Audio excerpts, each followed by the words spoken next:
संदर्भ ग्रंथ चारित्र पहाड़ और जो गाथाएं हैं वो 6वीं 7वीं और 8वीं विषय बोला ही है, सम्यक दृष्टि का आचरण और सम्यक्त्वाचरण का स्वरूप। चूंकि ये विषय 5वीं गाथा से आरंभ हो जाता है और मैं कुछ मुख्य बिंदु मैंने सामने रखे हैं, इनके आधार पर ही आपसे बात करूंगा। पहले जो सामान्य से विषय इन 4 गाथाओं में आया है उसकी बात करेंगे। उसके बाद अविरति के चारित्र होता है, दूसरे नंबर पर बात करेंगे। तीसरा स्वरूपाचरण चारित्र कैसे संभव है अविरति के, ये बात करेंगे। और चौथा जो 8 अंग हैं वह एक्चुअल में सम्यक दर्शन नहीं है, वह चारित्र ही है। अंतिम में बात करेंगे, यदि समय बचता है तो स्वरूपाचरण की कुछ श्रेणियां और शुद्धोपयोग का क्या स्वरूप हो सकता है, ये बात भी करने का प्रयास करेंगे। चूंकि पूज्य गुरुदेव की आध्यात्मिक क्रांति में जो 2 विषय कुछ समय पहले विद्वानों की सभा में होते थे, और आज ऐसा समझ लो हमारा बच्चा बच्चा उन विषयों के उत्तर दे सकता है कि बंध का कारण कौन, मिथ्यात्व है क्या नहीं। एक तो ये बात बहुत प्रचलित होती थी, और दूसरा अविरति के आत्मानुभव है क्या नहीं है। और मेरा ये विषय इसमें आने वाला है कि अविरति के आत्मानुभव है क्या नहीं है। हजारों वर्षों की जो विद्वत परंपरा है, उसके पहले ज्ञानियों की जो आचार्यों की परंपरा है, उसमें आपको जो एक शब्द इस चारित्र पहाड़ में देखने को मिलेगा, ऐसे भेद लगभग नहीं मिलते। और सब प्रश्नों का समाधान इसमें ही है। जहां गाथा 5 में आचार्य भगवान से पूछा कि चारित्र कितने प्रकार का है, वो कहते हैं कि 2 प्रकार का ही चारित्र, एक तो सम्यक्त्वाचरण चारित्र और दूसरा स्वरूपाचरण चारित्र। इसका मतलब ये है कि सम्यक दृष्टि के आचरण है और वही उसका चारित्र है। और ये कौन कह रहा है? ये कुंद कुंद भगवान कह रहे हैं। और वो सम्यक्त्वाचरण कैसा है? अगली 6वीं गाथा में कहा कि वो 25 दोषों से रहित होता है। अगली 7वीं गाथा में कहा कि उनके 8 गुण होते हैं। और अगली 8वीं गाथा में कहते हैं कि जो मोक्ष मार्ग है, मोक्ष मार्ग में सम्यक्त्वाचरण का पहला स्थान है। सम्यक्त्वाचरण का पहला स्थान है मतलब जो सम्यक दृष्टि पुरुष है वह सम्यक्त्व के आचरण के साथ दर्शन ज्ञान सहित वो सम्यक्त्व का आचरण करता है। मोक्ष मार्ग का पहला स्थान है, इसके बिना मोक्ष मार्ग का आरंभ नहीं होता। चूंकि दिक्कत ये हुई कि चारित्र है क्या नहीं, समस्या यहां से खड़ी हुई कि हमने संयम को और चारित्र को एक मान लिया। चूंकि संयम नहीं है, चौथे गुण स्थान में संयम नहीं है, लेकिन माना क्या गया, प्रसिद्धि क्या हुई कि चारित्र नहीं है। लेकिन संयम और चारित्र ये दोनों भिन्न भिन्न चीजें हैं, कथनचित भिन्न है। सर्वथा के लिए तो कोई स्थान नहीं, कथनचित एक भी है, कथनचित भिन्न भी है, कथनचित अभिन्न भी है, वो अपने स्थान पर है। मैं जो बात यहाँ कह रहा हूं कि संयम वो चारित्र नहीं है। आप देखो ना, ये सामने प्रमाण रखा ना, उन्होंने सम्यक्त्वाचरण और संयमाचरण 2 भेद किए चारित्र के। इसका मतलब सम्यक्त्वाचरण वो चारित्र का भेद है, वो चारित्र नहीं है। दूसरी बात, यदि हम सम्यक्त्वाचरण को संयमाचरण को चारित्र मान ले, संयम को चारित्र मान ले, तो सिद्धों के चारित्र है क्या? नहीं है, उनके तो संयम नहीं है। वो सिद्धों के चारित्र की सिद्धि नहीं होगी यदि संयम को चारित्र माने।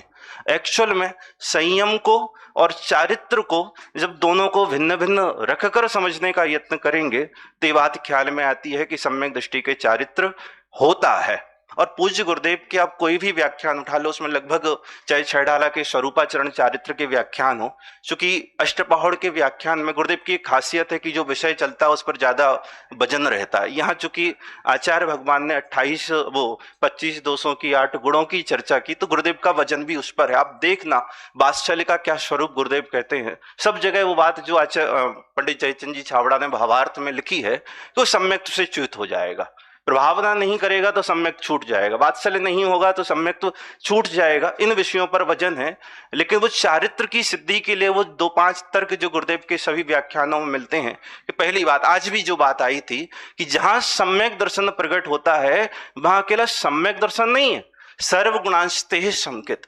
सम्यक दर्शन के साथ केवल सम्यक श्रद्धा गुण की निर्मलता प्रकट हुई हो ये नहीं, आत्मा के अनंत गुणों में शुद्धता का अंश प्रकट होता है। आज तो बढ़ के बात कह रहे थे गुरुदेव कि अयोगी का अयोग भी वहां चौथे गुण स्थान में प्रकट होता है। 47 शक्तियों के व्याख्यान में तो यहां तक कहा कि उन्हें केवल दर्शन का अंश प्रकट होता है, उनके केवल ज्ञान का अंश प्रकट होता है, उनके सर्वज्ञता का अंश चौथे गुण स्थान में प्रकट होता है।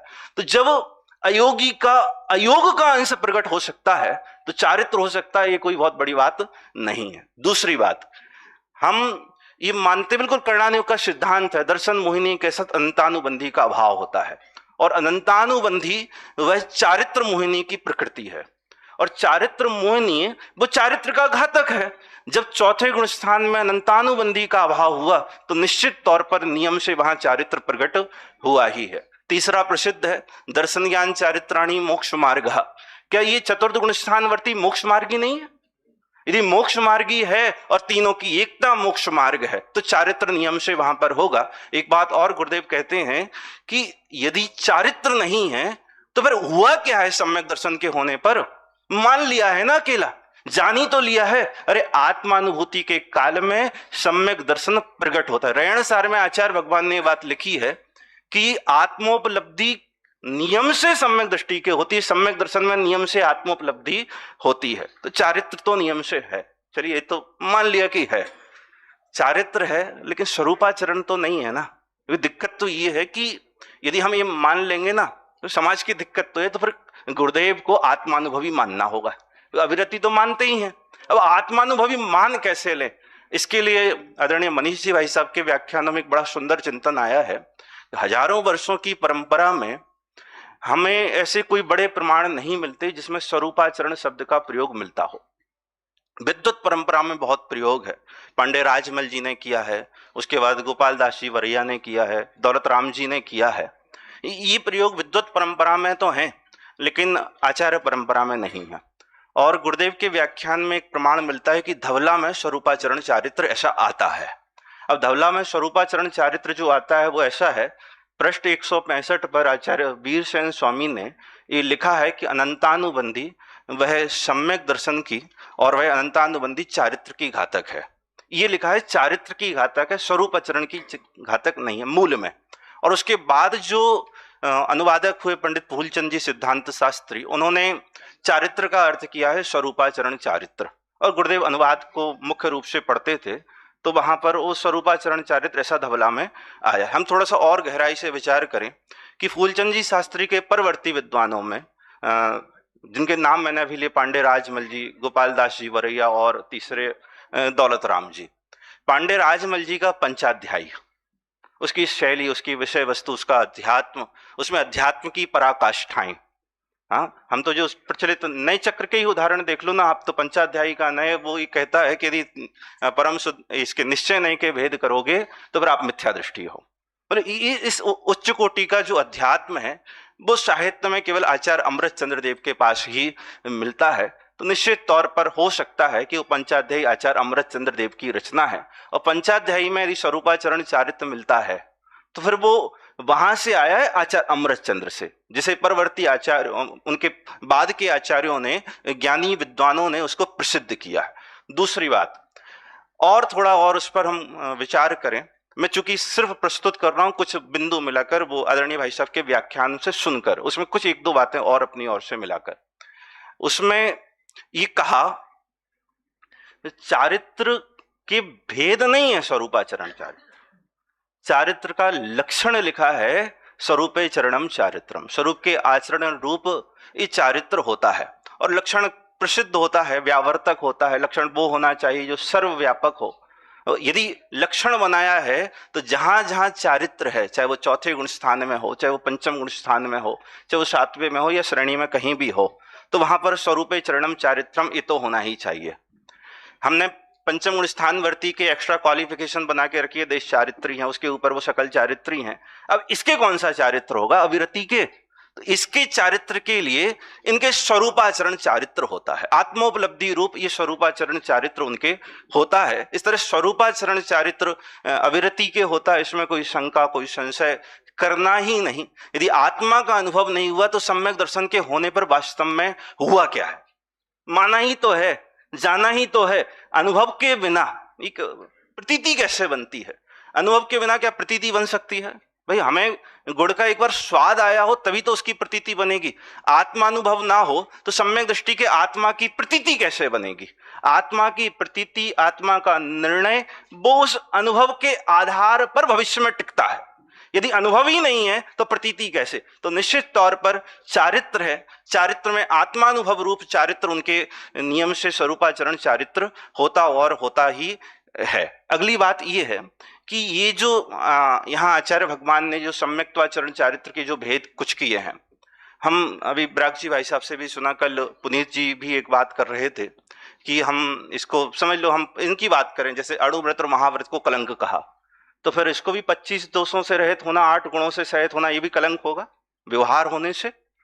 तो उसका निश्चय क्या है? उसका निश्चय वो ही है कि अनंतानुबंधी के भाव की शुद्ध परिणति, वो जो वीतरागता की दशा है, वो उनका चारित्र है। ये जो सब चर्चाएं हैं ये व्यवहार सम्यक्त्वाचरण चारित्र की है। तो शुद्ध परिणति में तो जो वीतरागता है वो चारित्र है, और उसके आत्मानुभव रूप चारित्र नियम से प्रकट हुआ है। ऐसा ये सम्यक्त्वाचरण चारित्र का स्वरूप है। चूंकि बाद में जो प्रसिद्ध हुआ 8 अंग की बात हो या 25 दोषों से रहित की बात हो, इसकी सम्यक दर्शन के अंग के रूप में इसकी प्रसिद्धि हुई। यदि ये सम्यक दर्शन के ही अंग हैं, ये सम्यक्त्वाचरण चारित्र नहीं है, तो पंचाचार में दर्शनाचार के भेदों में 8 अंगों की चर्चा आई है। और पंचाचार क्या है? तो चारित्र है।